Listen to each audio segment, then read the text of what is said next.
Building from that foundation, current roster exports and mappings form the backbone of access evidence. A roster lists all active identities, human and machine, and ties each to their associated roles, groups, and systems.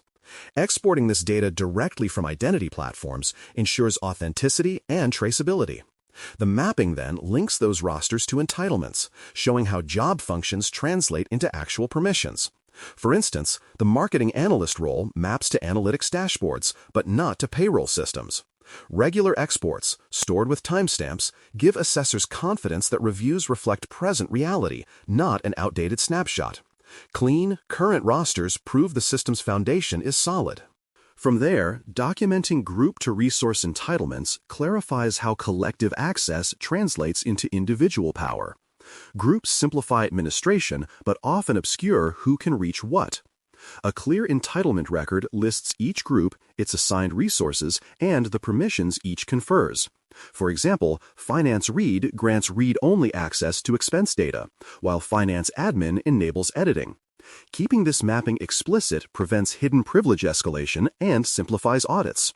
When assessors ask how a certain user gained access, you can trace the path instantly through group membership.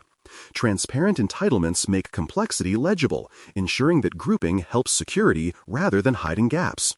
Next, sampled user recertifications show that controls remain effective beyond setup. Recertification means periodically verifying that users still need their assigned privileges. Sampling allows organizations to confirm consistency without reviewing every account at once. For example, selecting 10% of users per quarter spreads workload while maintaining coverage. Each recertification should record the reviewer, date, decision, and rationale. Keep, modify, or revoke. Outcomes should feed directly into change requests or removals. These records prove that oversight is active, not symbolic. When recertification becomes a routine discipline, dormant or misaligned access seldom lingers unnoticed. Administrative accounts deserve heightened scrutiny, and their reviews must be justified in writing.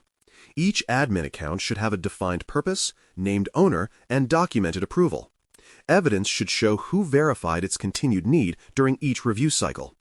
For example, a quarterly admin audit may reveal accounts tied to departed employees or legacy systems.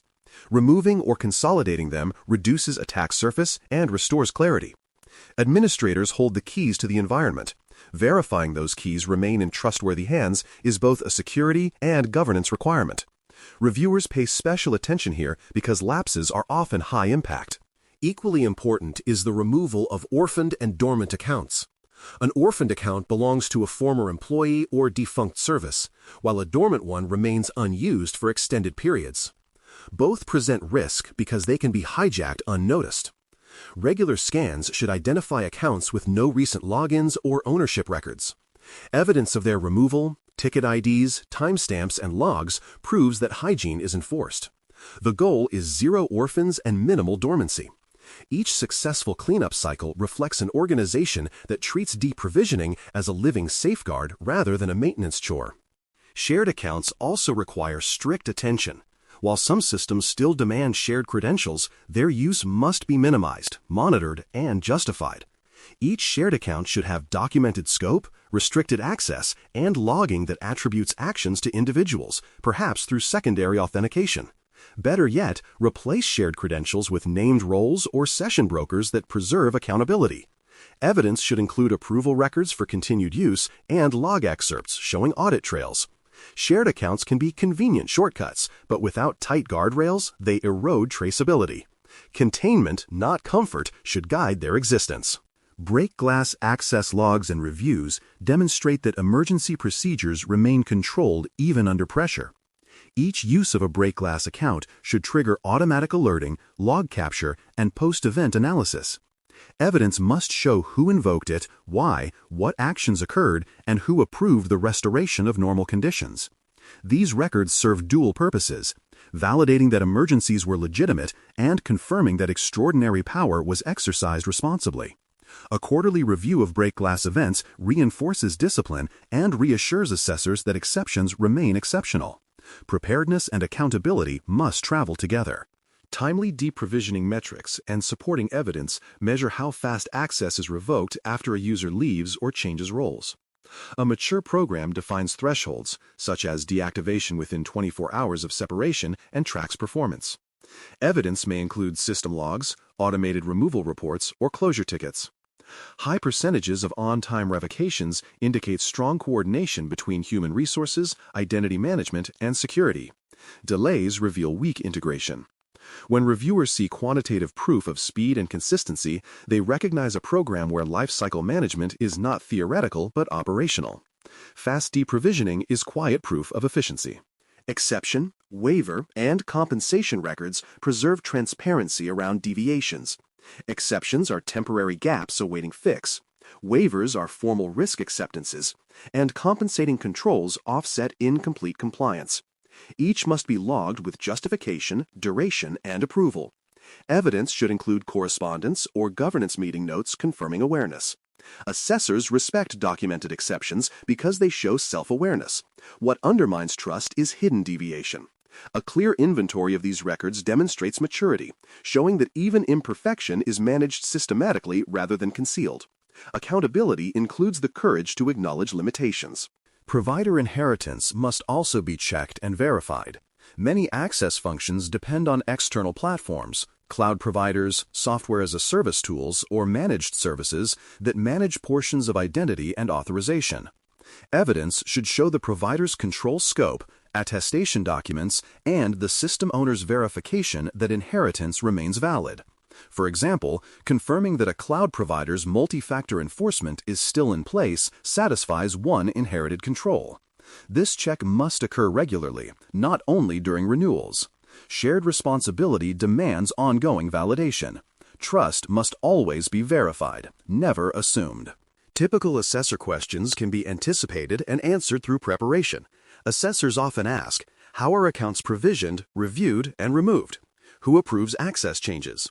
What evidence shows timely revocation? They may request random samples to trace end-to-end life cycle from request to deprovisioning.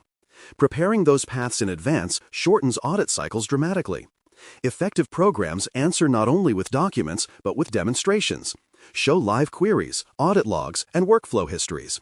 Clear answers communicate control. Hesitation communicates risk.